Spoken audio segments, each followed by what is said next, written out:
Hello guys, कैसे हो? उम्मीद करता हूँ कि आप लोग बहुत अच्छे होंगे। तो 2024 का स्पेशल लगन सॉन्ग पवन सिंह ने गा चुका है और आज उसका वीडियो शूट आखिरी दिन था, ख़त्म हो चुका है। बहुत जल्द आप लोग को वीडियो ऑडियो के साथ लगन सॉन्ग सुनने और देखने के लिए मिलेगा। तो चलिए मैं आप लोग को बता दूं कि इस सॉन्ग का जो राइटर है उसका नाम क्या है। तो इस सॉन्ग का राइटर जो है, जिसका नाम है अरुण बिहारी जी। और इस म्यूजिक को, जो गाना को म्यूजिक से सजाया है, उसका भी नाम आप लोग को मैं बता दूंगा। तब तक जो भी भाई देख रहे हैं इस वीडियो को, अगर आप फेसबुक पेज पे देख रहे हैं तो फेसबुक पेज को प्लीज़ फॉलो कर दीजिए।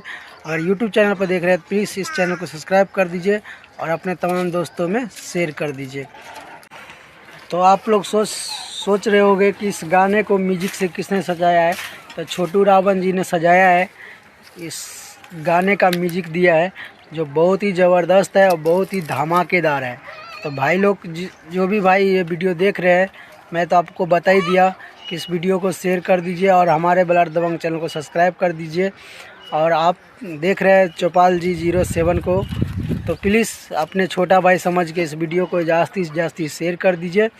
और चलिए मैं यहाँ का कुछ नज़ारा हेलो गाइस, देख सकते हैं कितना अच्छा नज़ारा है। और मैं छत पे आया हूँ, अपने घर के छत पे। और चलिए मैं यहाँ का, मेरे पास 2-3 बकरी है वो दिखा देता हूँ और फिर बैक कैमरा से दिखा रहा हूँ। ये देखिए, और बच्चे सब खेल रहे हैं। चलिए तो नेक्स्ट वीडियो मिलते हैं, तब तक जय श्री राम।